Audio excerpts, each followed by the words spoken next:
Is the United States of America today perpetuating a meritocracy, meaning you're rewarded for the good things you do and the hard work you put in and the accomplishments you achieve, or is it just mediocrity?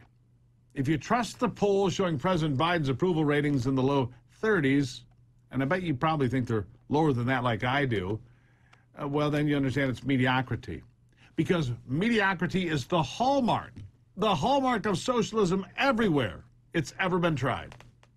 You see it everywhere in American life now. I'm sure many of you watching at home have worked at companies where it seems like there are more middle managers attending more meetings all day to have more meetings than the people actually doing the work to create the product, whatever it may be.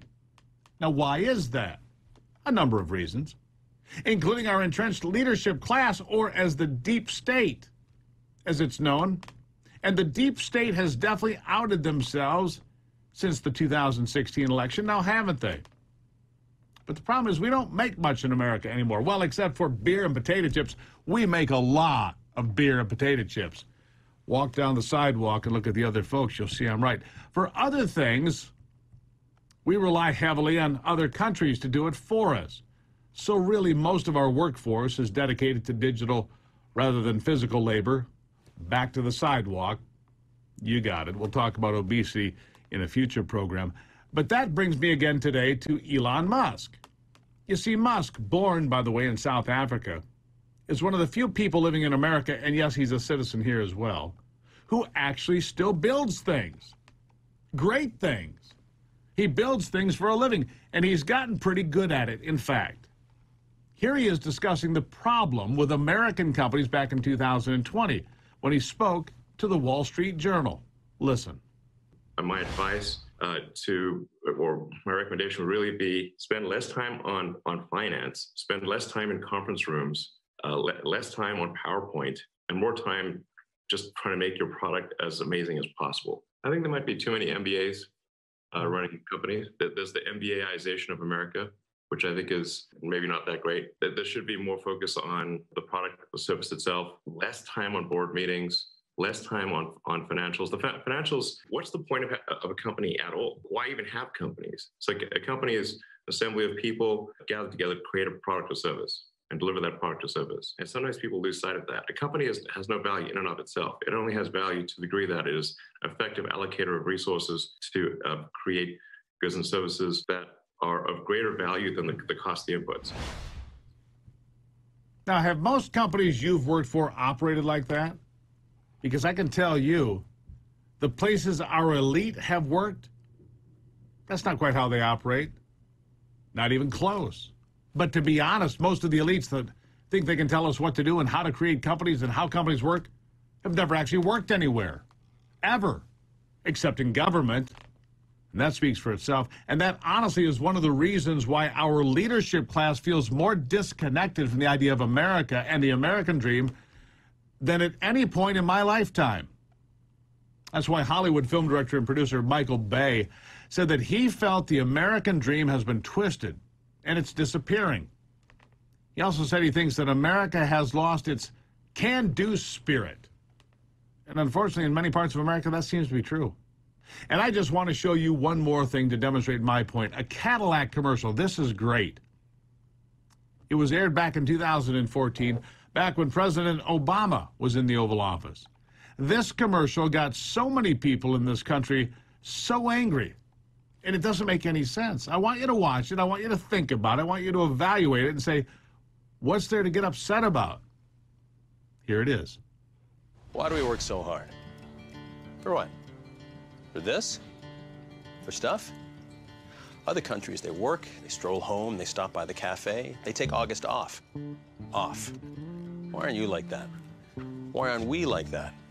Because we're crazy, driven, hard-working believers, that's why. Those other countries think we're nuts. Whatever. Were the Wright brothers insane? Bill Gates, Les Paul, Ali. Were we nuts when we pointed to the moon? That's right. We went up there, and you know what we got? Bored. So we left. Got a car up there, left the keys in it. Do you know why? Because we're the only ones going back up there, that's why. But I digress. It's pretty simple. You work hard, you create your own luck, and you gotta believe anything is possible. As for all the stuff, that's the upside of only taking 2 weeks off in August. Work ethic.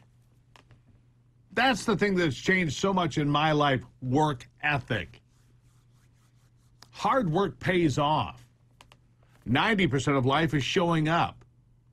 You've got to be there to get it done. And I'd say that ad from Cadillac puts America in a pretty damn good light. It's the epitome of the American dream and the can-do spirit and hard work paying off. At the left, they're up in arms about that commercial, seriously. And why do you think that is? Well, it's because they don't want America to stand for that or hard work. They want to work for anything. They don't. They want to be taken care of by the government, or if they're a government official, they want to pay you to take care of you and really to buy your vote so they can keep power. That's the bottom line. And look, sometimes I need a break and somebody to look out after me on occasion, but I don't want government handouts, because that kind of attitude is not what America is made of. It's not what made America the greatest country on the face of the earth. In fact, it's quite the opposite. These people are okay with mediocrity. I'm not. In fact, these people embrace it. I don't. Because it shows that our country is no better than anyone else's, and that's what they want. This whole idea, there is no American exceptionalism, that's what they want.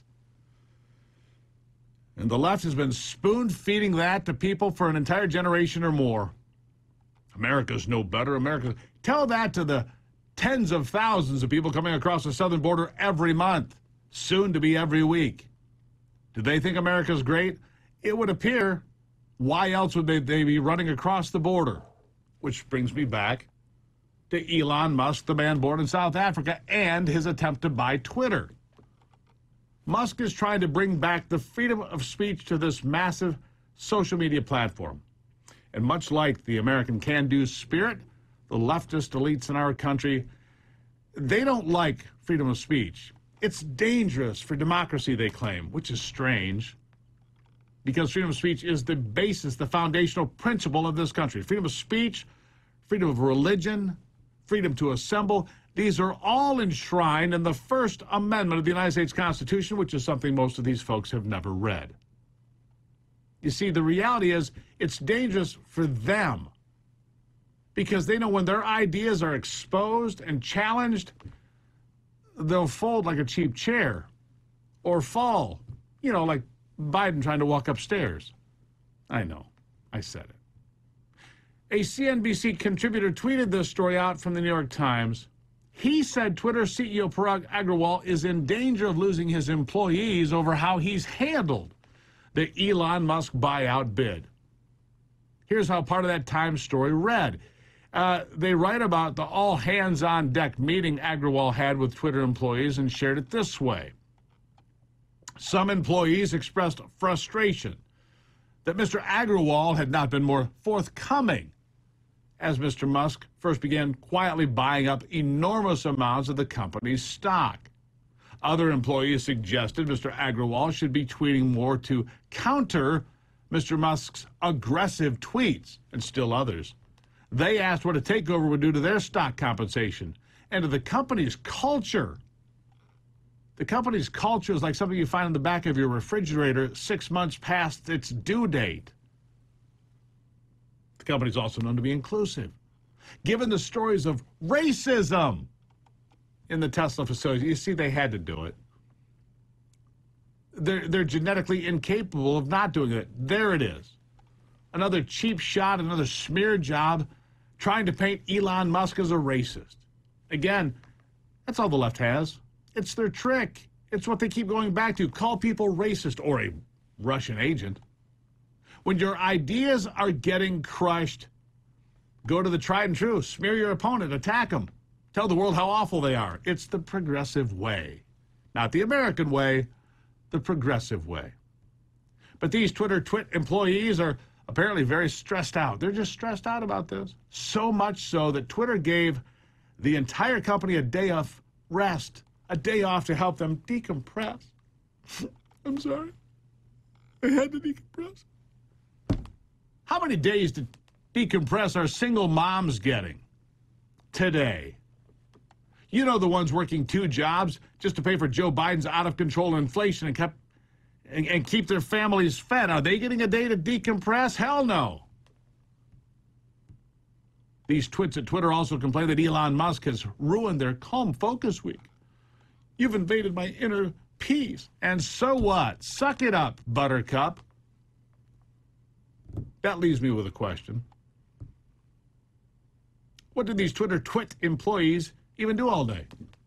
Seriously, sit there and hold hands and sing Kumbaya? And you can see my point. When you compare that Cadillac commercial to these twits, it's not Twitter, it's twits. Just little weenies.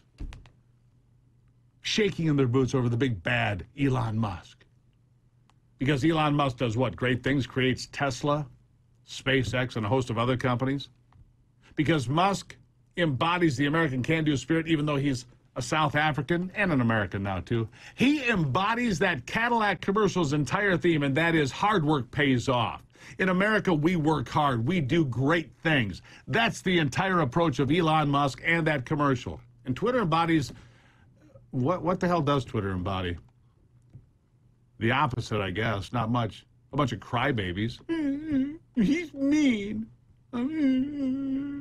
Shut up. So you can see why the left wants censorship. You can understand why they don't want free speech. They don't want it. They're afraid of it. They're cowards. They should be. They don't even know how to put in the work that would help them defend those positions, defenseless as they may be. And that's how you get takes like this.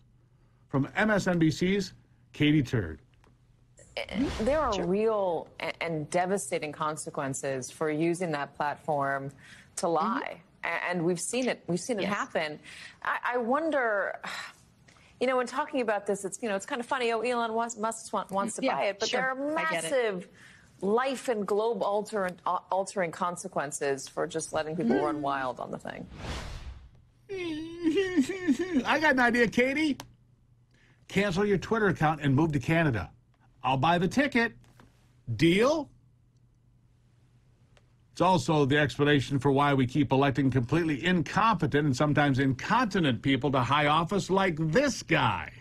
Watching, he mad at me and said, "Excuse my back. I didn't apologize for having my back to you. I apologize. But excuse my back, but I'm looking at you." You know, and why it's essential that Who's he talking to? What's going on there? Joe? Joey? Joey?